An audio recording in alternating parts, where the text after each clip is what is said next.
I got a letter from Cleveland. Uh-huh. Would I consider coming to Cleveland? And I started to laugh and said, I was crazy. Why in the world should I leave San Francisco, which I love so? And we had a funny little house there at that point, and so everything was pointing to San Francisco. When I came back, the Korean War was on, and things had sort of stagnated. The Department of Child Development at Mills had closed. There was so this was gone. I did not want to return to Presidio Hill School, so I did a few things which again proved helpful afterwards, but which were not comparable with the scope I have had before. And so when the second letter came from Cleveland, wouldn't I consider coming and setting up a nursery school for children with emotional problems under the auspices of university hospitals and the Department of Psychiatry of the university? I felt much more tempted. Then the third letter came and said, wouldn't I come at a certain time? Anna Freud is coming and giving a lecture. So in 1950, then, you fall officially of 50, moved to Cleveland. Yes. And Dr. Douglas Bond and Dr. Annika Tan. Yes. Tell us about what you did. Well, the task was to reshape a house which was on Abington Road, a lovely private house which belonged to one of the doctors, to change that into a nursery school for children with difficulties. And the part of the whole concept was to work with the mothers. And Annika Tan, who is a psychoanalyst and whose youngster I had in school for 5 years in Vienna, so who knew me as an educator, wanted to set it up with some of the child therapists trained in London. So she imported all of us more or less, one after the other. So I had great enjoyment in getting this house into a children's house. That's what we called it. And it worked very well for a while, and then there were 3 child therapists, and then the situation was such that education wasn't considered the important part, but the therapy, and that wasn't for me. And I switched to a teaching function because there was no training for early childhood education at the university.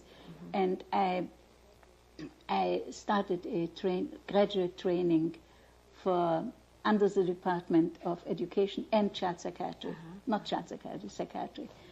And during that time, then the switch came, which led me to consider sick children.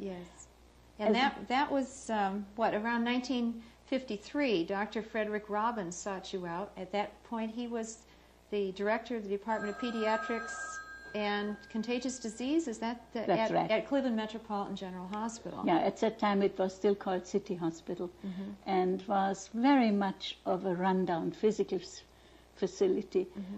Dr. Robbins had just come to Cleveland the year before as a polio specialist and had one of the worst polio epidemics behind him.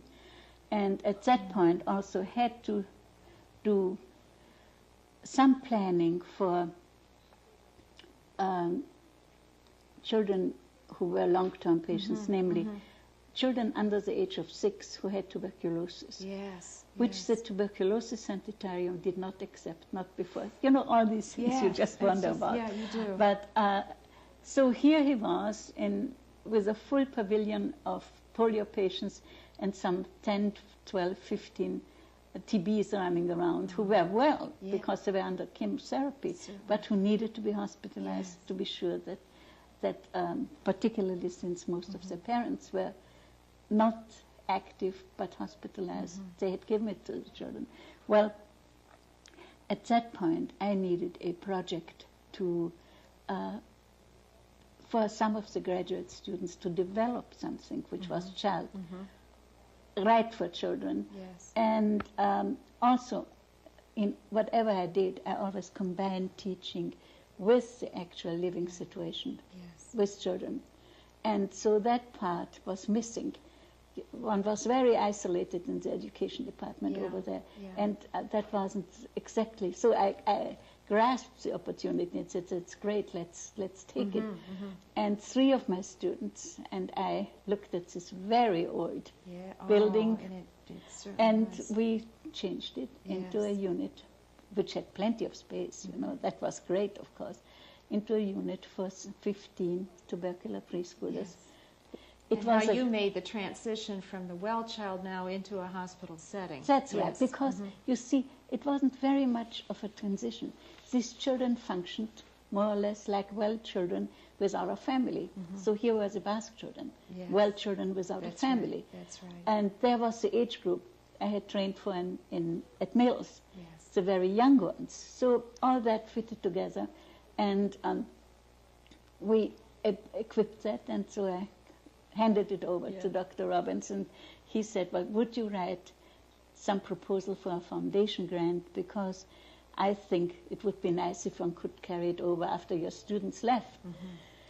And so I wrote him a proposal and gave it to him and said, do you know anybody who could run it? I said, give me some time, I'll find somebody. He said, don't think. Would you take it on? And by that time I had already gotten a little bit of that feeling of the department and was really delighted to be asked to take it on. And by, 1957, Child Life was really on its own as a profession and as a department under the Department of Pediatrics at Metro. Yes, and that has been I tried to convince so many of the departments that are start if the head of the medical head of the department wants it and supports you. Yes. And don't start under administration, under nursing, under social work. It brings additional problems. Yes. Start under those who take care, who are responsible for the children, and also are responsible for the budget. Yes. So we got the foundation grant for the first 2 years, and then Dr. Robbins said that we have demonstrated enough, the hospital has to take it over.